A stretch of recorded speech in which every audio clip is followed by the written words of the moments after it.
Hi, this is Mark Brown with Game Maker's Toolkit, a series on video game design.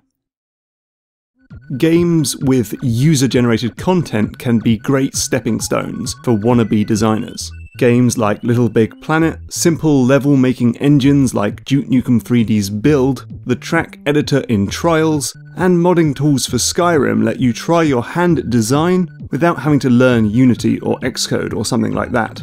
Which is why I was excited to sit down with Super Mario Maker, the Wii U game where you can build your own Mario stages. I didn't want to build troll levels or goofy gimmick stages. I wanted to see if I could build good levels that follow Nintendo's design philosophies and could feasibly exist inside a Mario game. But when I was faced with a blank screen and a box full of Goombas and pipes and coins, I realised that I didn't even know where to start. Even after thinking back to my video on Super Mario 3D World's 4-step level design, I felt stuck.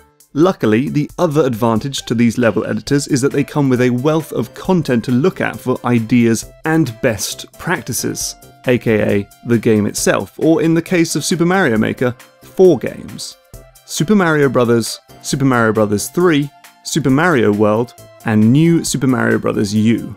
So, with that in mind, I wanted to analyse a favourite level from each of these games and figure out how they're built, how they challenge and surprise the player, and if there are any ideas I can borrow or steal for my own stages.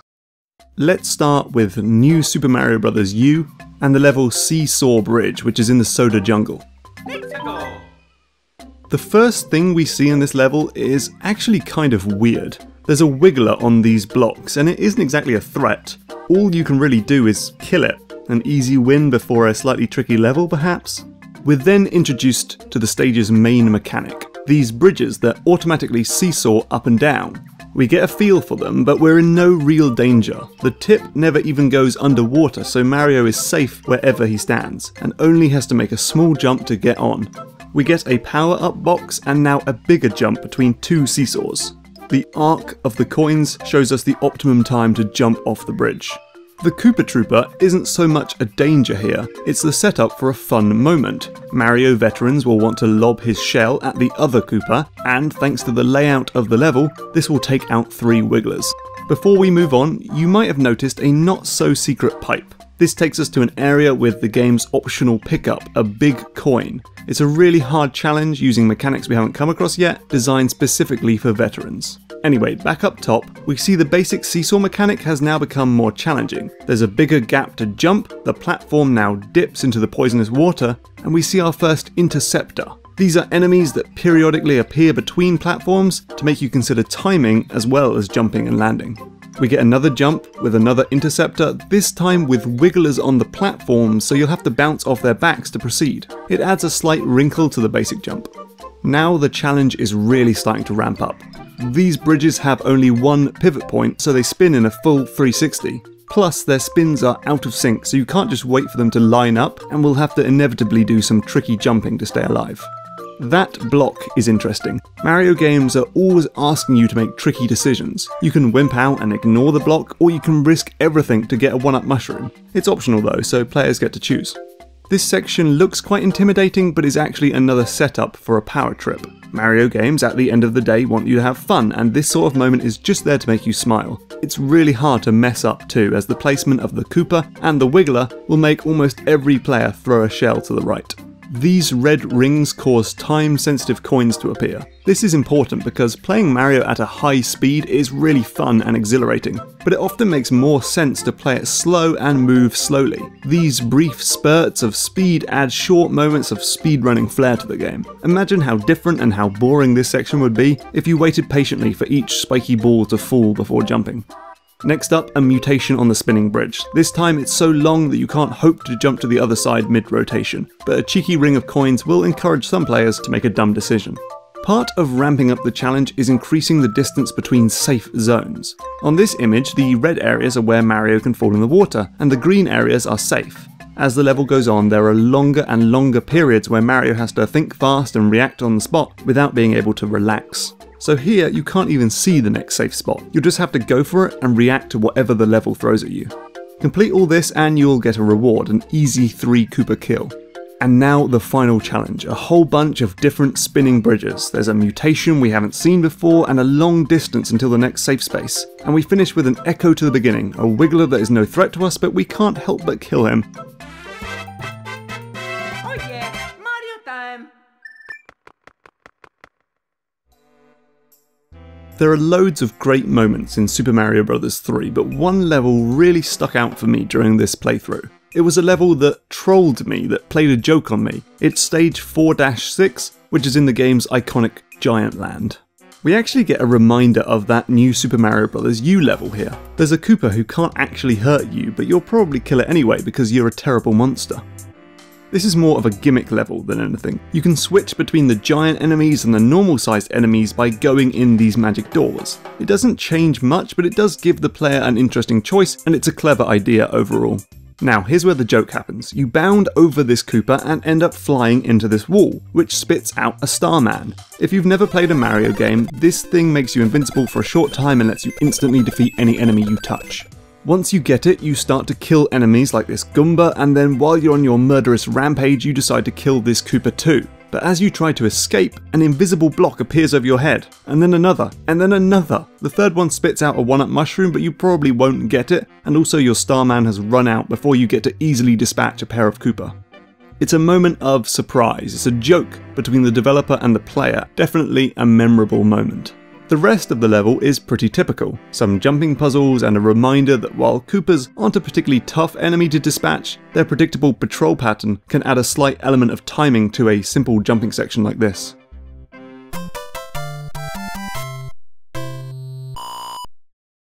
For Super Mario World, we're checking out Chocolate Island 3.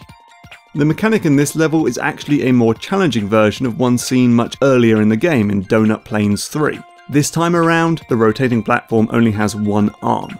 We start, as usual, by getting to experiment with the idea in a largely safe environment. It's easy to get on board, there are no enemies, and there's only one platform between safe zones. Straight away, we see an addition to the challenge. Now, a Koopa is on the central point, which means that if we need to land on that section, we'll have to be careful not to touch the Koopa or bounce off its shell into danger. Now we have 3 spinning bridges between safe zones, and look at how the distance between these platforms is smaller than the distance between these. It's subtle, but it's still a step up. Again, we can choose to contend with the Koopa and get this block, or ignore him altogether and run along the top. Here, the 2 spinning platforms are out of sync. Again, a subtle change to how things work, but it adds an extra challenge for Mario to overcome. And like before, we get to choose whether we want to risk going into this pipe. If we do, we're given a really good reward, not just a bunch of coins, but a fun and cathartic minigame in which to collect them. Mario levels are all about balancing moments of threat and moments of pure fun, and providing satisfying rewards to moments of risk. It's actually more of a risk than you might realise. You'll miss the mid-level checkpoint if you take this route. Anyway, that checkpoint is, quite cheekily, hanging in the air and only accessible if you take this tricky high route and then land on this small platform. After some more jumping, we see a mutation to the challenge. Now, instead of a Koopa, the central platforms are patrolled by fuzzies which you can't land on, and they go underneath to force Mario to duck during the low points of these swinging platforms. We also get a classic intercept. And then the big finale. 6 platforms between safe zones, some of which are out of sync. There are fuzzies on almost every central point, and a question mark block and 2 Koopa coins to encourage risky play, and a Koopa Paratrooper intercept. Finally, a vine and one last echo of the level's mechanic let us end the stage.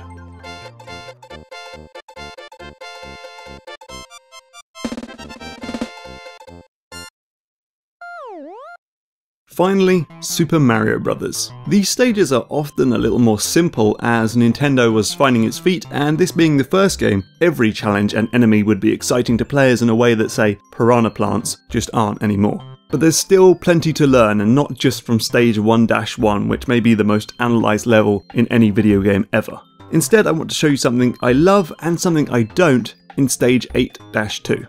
This level reintroduces us to Lakitu and immediately puts us in danger, as we must dodge him, his Spinies and a Koopa Paratrooper on a broken staircase. This level just isn't messing around. But this puts us in a position where we can quite safely and easily dispatch Lakitu, an enemy that has terrorized us earlier in the game. It reminds me of when you finally get to take down the helicopter that chases you in Half-Life 2. Now this is the bit that stuck out to me. You jump on this spring because why wouldn't you? And it dislodges a 1-up mushroom. But you can't grab it, so you have to run through this next bit, keeping one eye on the shroom up high and another on the pits and enemies down low. It's another example of pushing the player to become a speedrunner, if only for a few seconds, to give an exhilarating moment of momentum and speed. For this next section we are beset by bullet bills, but if you're an adept platformer, you can avoid them and all the enemies completely by staying on these upper platforms. Until this guy comes along and scuppers your plans, of course. Now this bit kind of sucks. It's just a huge jump, it will sap your lives and it's not an interesting challenge. There's only so far you can keep expanding the distance of your jumps before they become unfair and unfun. After that we get some tricky sections but with very simple obstacles, just enemies we've seen before but in layouts that force you to make precision jumps. We get a final echo of that first staircase but now with even more pitfalls before we finish the stage.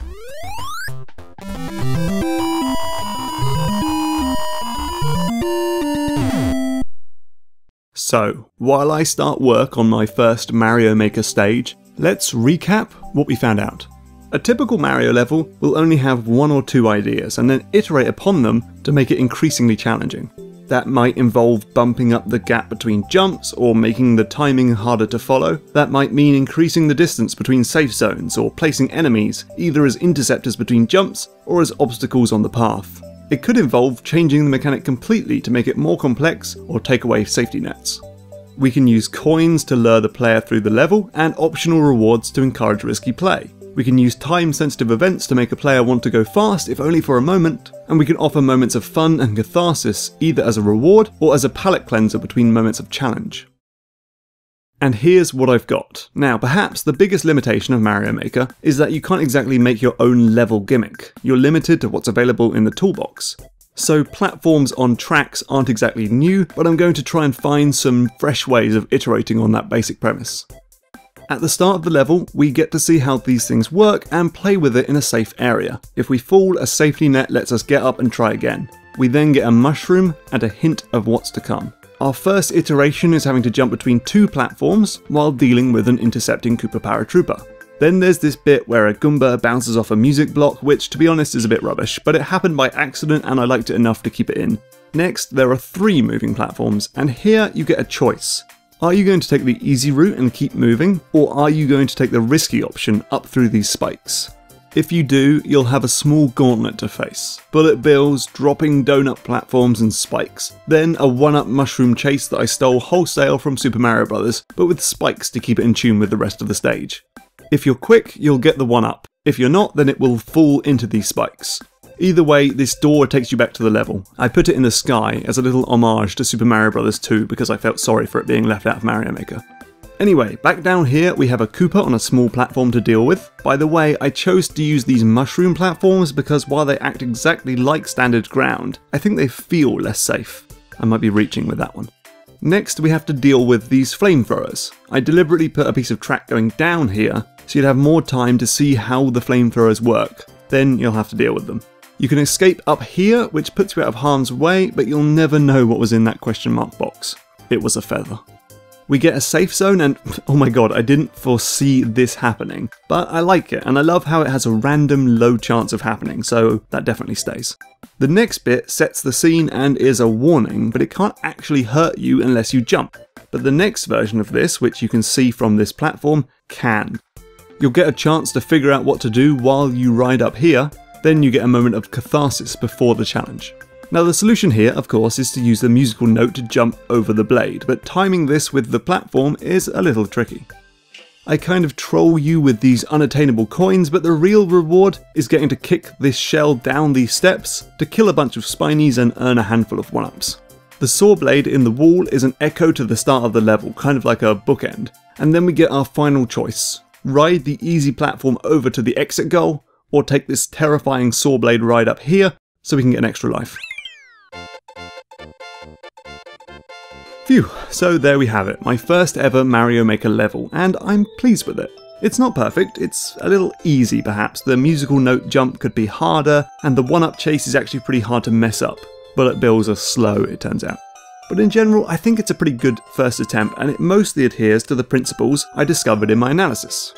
So let me know what you think, and when Mario Maker comes out, let me know what you come up with by leaving your level code in the comments below. Plus, please like the episode, subscribe on YouTube, and consider supporting Game Maker's Toolkit on Patreon.